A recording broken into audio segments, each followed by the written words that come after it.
Well, I got them all down in 2 balls, and this reminds me of when I was 14 years old. Lisa doesn't know this, but I used to put the Skittles up at the local pub, and I think I got paid, I don't know, 10p an hour or something. But just so that you think this is not a joke, we are actually inside the complex here at Greenwich. The chapel is just off to the right. Painted Hall is just off to our left. And I'll show you. Look at this. Check that out. And here you go. Painted Hall, Undercroft, Skittle Alley. Undercroft reminds me a bit of the Abbey.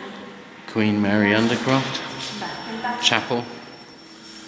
And I was kidding you not. How about that?